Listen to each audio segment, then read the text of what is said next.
Welcome to the Wyoming Women's Business Center's 2020 webinar series. Today's presentation is Selling Skills Course Number 3, Asking Questions to Your Advantage. I'm Christine Langley with the Wyoming Women's Business Center, and I'll be your speaker today. And just to clarify, this webinar is the third in a series of 6 webinars focused on selling skills. And so each session is recorded and available for viewing to all registered attendees. Now you'll notice the GoToWebinar control panel on the right side of your screen. I want to call attention to the questions panel. If you have any comments or questions during the webinar today, I'd like you to use those to communicate with me. Immediately following this presentation, we're going to launch a survey, and so I ask you to stay on for just a few minutes and answer some simple questions from our survey. It provides us and our funding partners with valuable information. Everybody's muted to minimize background noise today, and so once again, if you have any questions during the presentation, just type them into that questions panel. All right, we're going to get started just with some quick information about our agenda today, and then also the Wyoming Women's Business Center. Then we'll dive into our topic and finish up with a Q&A at the end. This is our new 30-minute format, and so we appreciate everyone joining us today on what might be your lunch break. So for those of you that are new, the WWBC is a nonprofit organization. Our mission is to enable and empower Wyoming entrepreneurs with a special emphasis on women who are economically or socially disadvantaged. And so we do that through 4 distinct programs. The first and the most common one in our program is our business counseling and training program, and that's always free. The second is our microfinance programs, and we offer microloans as well as individual development accounts. The third is an artist development center that we run in conjunction with our Works of Wyoming store and then also our Art Connect gallery in downtown Laramie. And lastly, we recently launched a special COVID-19 support program that's a 12-month program. And if you'd like more information on that, you can view it on our website.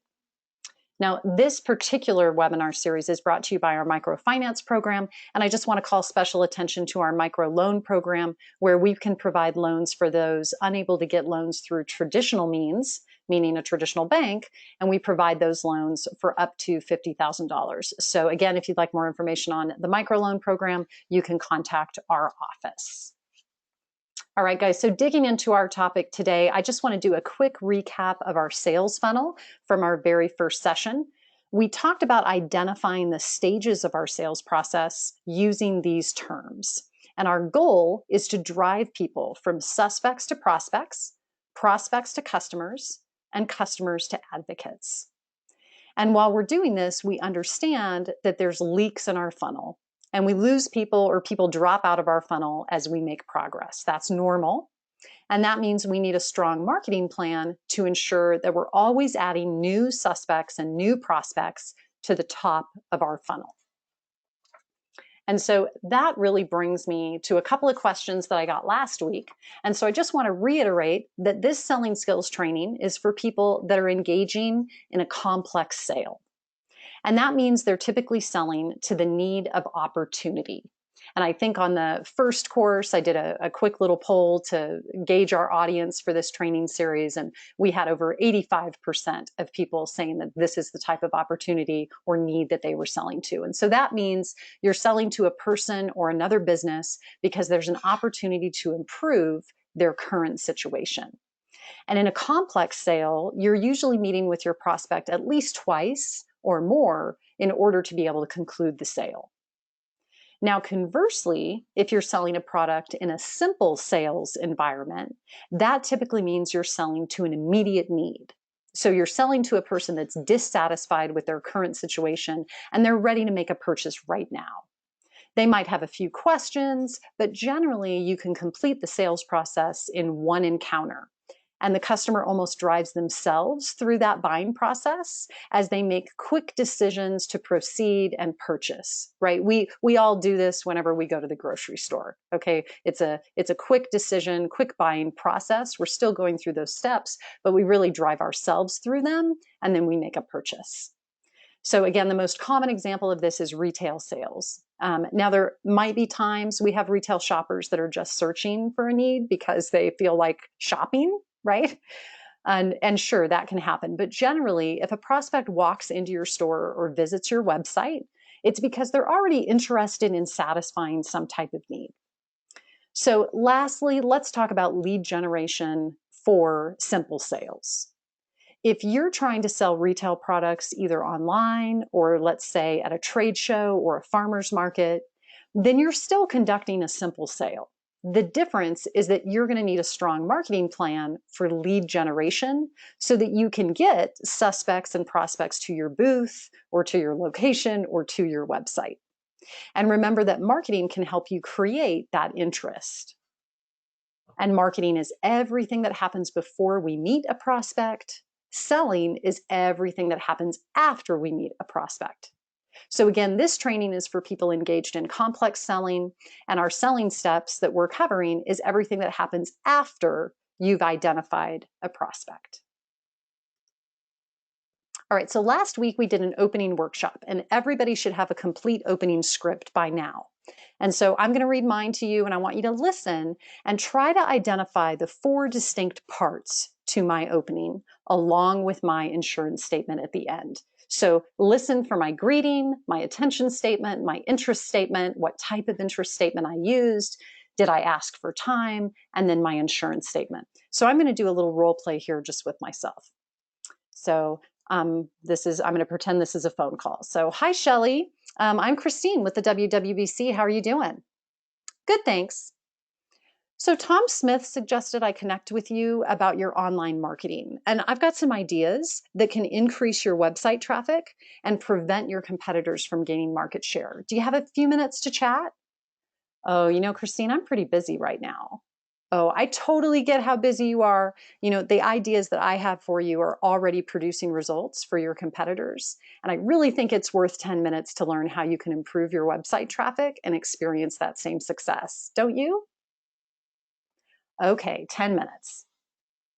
All right, so I want everybody to have their own script handy because we're going to start adding to it right now as we step into the next step of our selling process. So today we're going to cover the essential in selling, which is establishing needs. Last week we did creating interest. This week we're doing establishing needs. So to do that, we'll complete the next 2 steps of the selling process, which is gathering information and paraphrasing.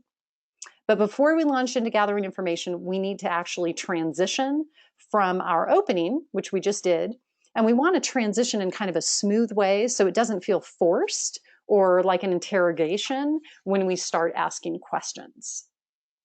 And so the way that we do that is by using a transition statement. And this is going to let your prospect know why you're asking questions, and it also acts as a bridge. And so it sounds something like this. Before I share my ideas, I'd like to ask you some questions to get a better understanding of your situation. Is it okay if I take notes? Now, notice that I'm not asking if I can ask questions, right? I'm just explaining why I'm going to ask questions, and then I'm confirming that it's okay with them that I take some notes. And the intention here is to get our second yes in the sales process, right? They've already said yes to time after my opening, and now they're saying yes to my interest in gathering information. So I want you to go ahead and add to your script right now and just jot down what you'd like your transition statement to be. And it needs to be authentic to you. It needs to sound like it's coming from your voice. If you like what you see on the screen, you're welcome to beg, borrow, and steal, right? Plagiarism is acceptable in sales training. So go ahead and take bits and pieces or take the whole thing if that resonates with you. And that's your transition statement. All right, now we're going to get into actually gathering information. And when we gather information, it should really be done purposefully. And most of the questions you ask should be done to actually locate or create needs, pains, and wants. And our objective is to gather information so that we can use it to tailor our presentation to their specific hot buttons. And that means we want to understand questioning strategy.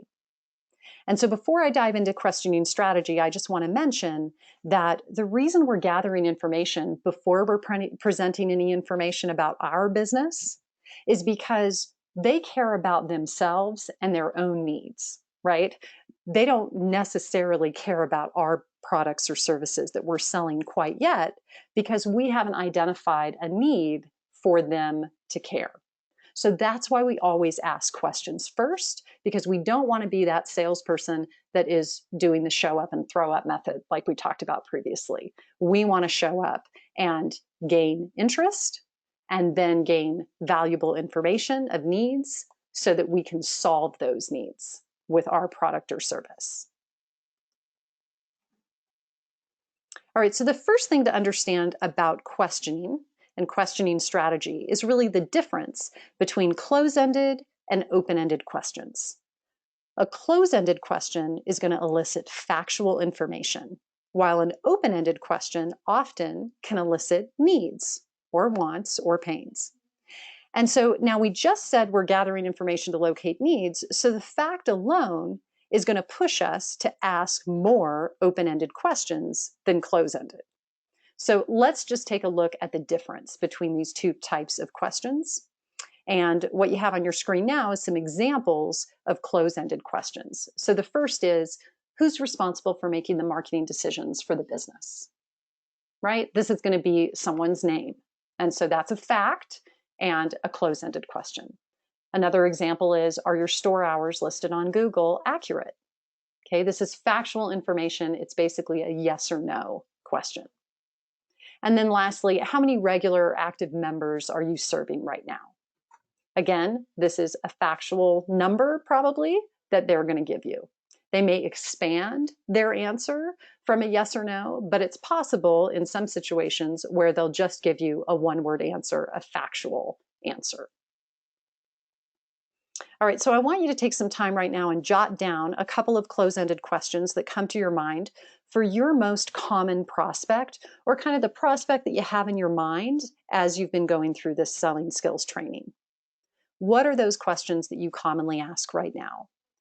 Are those questions close-ended or open-ended? So as you think about the questions, jot them down and be mindful about the type of question. And if the questions you're asking elicit the type of response you really want. Because if you get boxed in during sales calls with prospects and you find the prospect is giving you lots of no answers or just very basic facts, it may be because you're asking too many closed-ended questions. And if it feels like an interrogation where you're just peppering them with questions, it's because you're not getting your prospect to talk enough. So in this stage of the selling process, you should be listening more than you're talking. So lots of times we feel as salespeople that our prospects should be able to see the obvious connection between their needs and our products and services. But if that were the case, we wouldn't have to sell, right? If that were the case, we'd just be taking orders. So what we need to do is ask questions that identify their needs so that we can make the ultimate connection for them. And so to identify needs, we need to take a look at open-ended questions. So again, I want you to keep jotting down a few questions that come to your mind, and let's make sure they're open-ended. Open-ended questions a lot of times start with tell me or explain to me. And so here's a few examples, right? Explain your strategy on SEO. Talk to me about your business goals for the upcoming year. Tell me what you think is missing in your strategy to get new members. You know, the whole point of gathering information is to genuinely gather information from the prospect and listen for the needs. So if all you're doing is thinking about what your response is going to be, or they mention something and you interrupt and go, oh, well, I'm glad you said that because I have this great thing to sell you that will meet that need, then you're not genuinely listening. So I encourage you to slow down, be patient, really dig into this stage of gathering information, because our goal is to gather at least 3 needs from our prospect that are specifically driven towards our product or service that we're selling. And if you're unable to identify 3 needs, then it's going to be really difficult to sell your product or your service to this person. So if you want to save yourself a whole bunch of time and energy in the sales process, and especially in closing and overcoming objections, then become an expert at gathering information, because this information is going to be purposeful and it's centered around identifying needs. You know, in my career, I've managed lots of salespeople, and part of managing sales is often debriefing a sales call. And so I was always amazed at how much information some of my reps could gather from a prospect that wasn't even a customer yet. And the information had nothing to do with their business needs, right? So I had reps, I would debrief a meeting with them, and they could tell me the names of all the family members associated with that prospect. They had birthdays, they had upcoming holiday plans of what these people were going to be doing, but they couldn't tell me how much that prospect budgeted for advertising for the next year. So be mindful and purposeful about your questions. Don't ask questions you can discover yourself with a little bit of online research. So just like your opening script, you should have a gathering information script. And often the same important open-ended questions apply to most prospects in your industry. So take some time to think about the questions you want to ask all your prospects, and then you can just be consistent. I even went as far as to develop a worksheet for my sales reps that detailed the important questions that I wanted them to ask every single prospect. And it was a powerful tool to review with them on debriefs. Okay, so remember when we told the prospect in our transition statement we were going to take some notes? So here's the notes format I encourage you to develop. I really like to create a T-chart on my notepad or online, and I track the answers that I get from my prospects into facts or needs. And so you can see in this example, I gathered some facts with my close-ended questions that I asked in my examples, and then I discovered some needs with my open-ended questions. Now those needs are what I want to use in the next step of my sales process. So paraphrasing is the third step in our 8-step selling skills model. And the reason that we paraphrase is to be sure that we're gaining agreement with the prospect. And this is an opportunity for another yes in our sales process. So when we paraphrase, you want to be sure to restate the prospect's needs in your own words and then ask for agreement. So this may sound a little like closing or closing a sale, and in fact, it is, because if you identify your prospect's strongest need and they agree on those needs, our job is now to meet those needs. And if we can do that, then that means your prospect is set up and prepared to buy. So if I was going to paraphrase this information, it would sound something like this. Okay, I understand that you currently have 65 members, but you're looking to add 100 new members by year's end. And you need to enhance your SEO strategy by linking all your social media and website information, but more importantly, you need a cohesive online marketing plan that brings together your organic search results with a paid advertising program. Is that right? Now notice I didn't paraphrase much of the factual information I gathered. Why not? Well, let's take these one at a time. First, the fact I need to speak with the GM for final approval is really irrelevant right now. Okay, the prospect that I'm speaking to, they're going to have to be sold first so that they'll help me get a meeting with the general manager. So there's really no reason to reiterate to this person that he or she isn't the final decision maker. Second, the store hours, right? The fact that the store hours need to be updated, it's not really a strong need, so there's no reason to mention it again. Now, why did I ask that question about their store hours in the first place?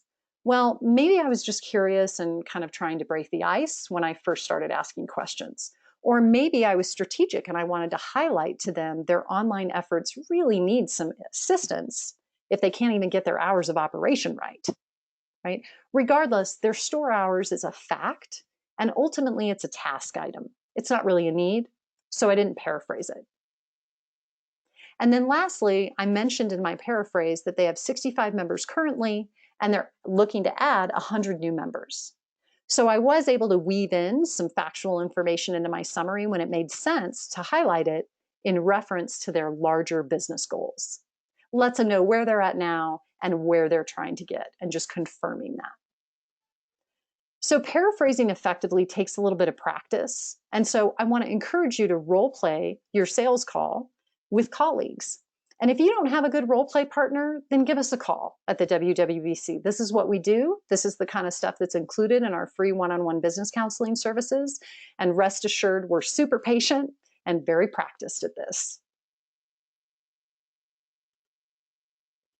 Okay, so let's recap our research call that we just finished today. The research call contains the initial 3 steps of the selling process: opening the call, gathering information, and then paraphrasing. And often in a complex consultative sale, this is the stopping point where you have an opportunity to regroup and then develop your pitch or your proposal or put together your estimate or your presentation, whatever it is you need to put together so that you can return to the prospect at a later time. And so this is the point where you might set up a follow-up appointment. And you're going to use all the information you gathered in the research call to plan for what we call the recommendation call. Now, there's going to be times that you're going to be in a position to continue on and go ahead and close in your first call with the prospect because you're with the decision maker, you're getting all positive signs, and you're prepared to make a recommendation on the spot. And if that's the case, then I certainly encourage you to do that. But taking some time to prepare for recommendation calls is often needed, and scheduling a follow-up meeting is typically the case. So for our example, let's assume that we're planning on returning for our recommendation call.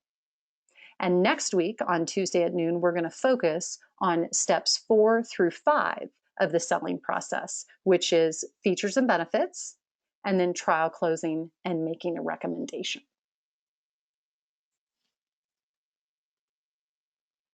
All right, guys, it's time for questions, and I've left a few minutes here. So if you'd like to type any questions into the questions panel, you're welcome to do that. I'll give you a few minutes to do that while I go over just some quick closing information. The Women's Business Center is made possible through several partnership agencies. Our primary funding comes from the Small Business Administration and the Wyoming Business Council. And so we're certainly thankful for all of their support and guidance as our partners, and we look forward to our work going into the new year. This is some contact information for our business counselors. So if you need a role play partner and you want to give me a call or shoot me an email, you're welcome to do that. Happy to go through your script with you, talk about your specific circumstance or situation. We can certainly go over your specific business and help you put together those important information gathering questions. All right, our next Selling Skills course, number 4, is going to be Tuesday, September 29th. And then we'll have our last 2 in October. We are going to skip that first week of October, but then we'll do October 13th and the 20th for closing the deal and overcoming objections.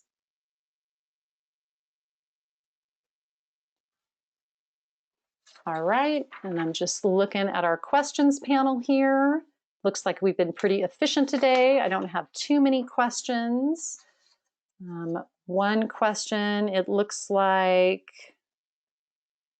when I try to gather information, I find that I sometimes get objections. And let's see, so I'm just going to summarize this for you guys. And it looks like they're getting some questions, and it feels like the prospect is rushing them to get to how much it is. Right? So they kind of get interrupted and say, what's the price? Or what are you trying to sell me? And so how do you stay, essentially, I think, how do you stay sort of on script, or how do you stay within the numbered process that we've dictated? And the answer to that is just to go back to your transition statement and remind them why you're asking them the questions. So often, people are feeling in a rush, or they just sort of have their guard up because they're afraid that you're selling something. And so if I start getting that vibe, or if people are trying to push me ahead of where I'm at in my sales process, then I just back up and I say to the prospect, listen, I totally understand that you want to hear, this other information, but if I don't find out information about your business, I don't even know if you're a fit. Right? So if you're not a fit for what our offers are, I hate to spend all the time going through all that information if it doesn't even make sense. So that's why I'm asking the questions. So that's a quick way to just overcome people rushing you or throwing out an objection sort of in the middle of that gathering information stage. All right, guys. Well, we appreciate you joining us today on your lunch break. Again, this is going to be recorded if you'd like to review it again before next week. When we close out the webinar, a survey is going to pop up on your screen. I'd really appreciate it if you'd complete that. And again, if you have any questions, reach out. Thanks, guys. Have a great week. Bye-bye.